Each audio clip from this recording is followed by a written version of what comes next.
Hey again, Mr. Allred. Last time we introduced the integral notation.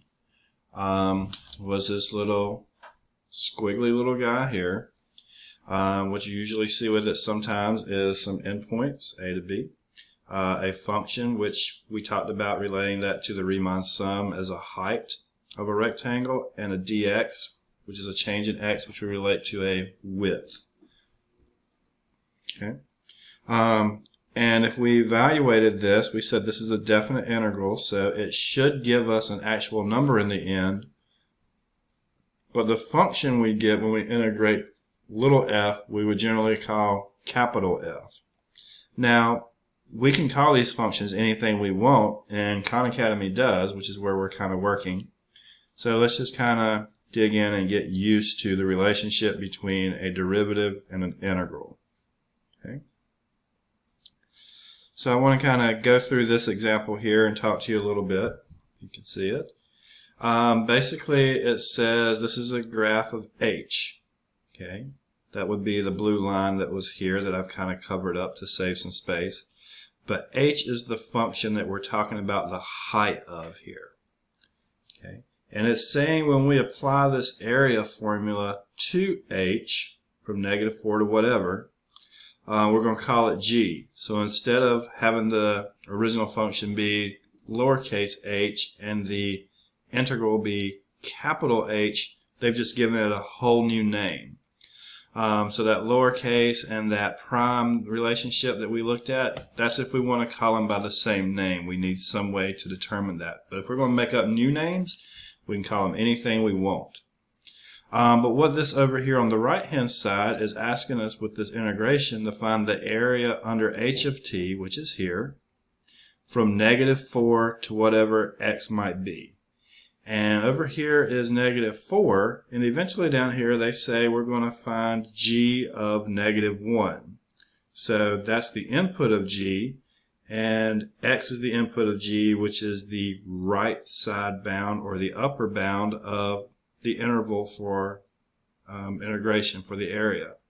So basically, this function over here is saying that we're starting at -4, and we'll find the area under the curve to wherever we pick. And down here when we say g of -1, we pick that to be -1. So in this case, if you want to think about the original function being h, the integral or the antiderivative, if we want to use that phrase, is being called g. And the antiderivative or the integral is the one that gives us the area. Okay. So if we took the derivative of g, that would give us h. So one undoes the other. The derivative gives us this function, the integral takes us back, vice versa. Okay. But we're trying to find the area under there. So we could break this into a rectangle, a triangle, another rectangle, or a trapezoid and a rectangle. But anyway, however you break that down, we're going to get an area of 22. You can break it into rectangles and triangles and trapezoids or whatever. But see how you can calculate that, and that's exactly what it means. Now, right now, we're doing that a hard way by looking at a graph. But eventually, when we figure out how to take the antiderivative or the integral of functions systematically without needing a graph, it'll be a whole lot quicker. But we're still trying to instill what the meaning is. So here's a second example from Khan Academy that you might see something like.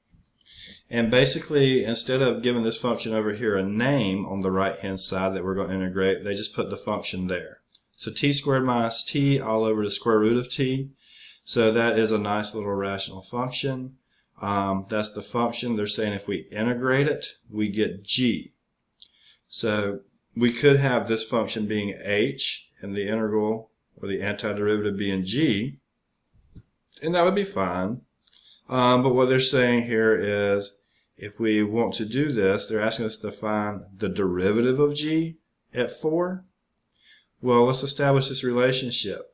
The antiderivative or the derivative of this thing, the antiderivative or the integral of this thing is called g. And normally we're used to, if we take the derivative of g, we'd call it g prime. So this thing over here, from the notation that's been given, t squared minus t all over square root of t, is the derivative of g. So all we've got to do is really plug 4 in there.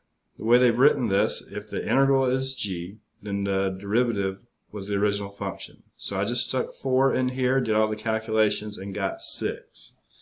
So from what we're saying is, if you're given an integral, okay, we can give it a new name. If you have that name and you want to take the derivative of it, it would be that original function. Just kind of get used to those two. This thing over here is a derivative, and the thing by itself is the integral or the antiderivative.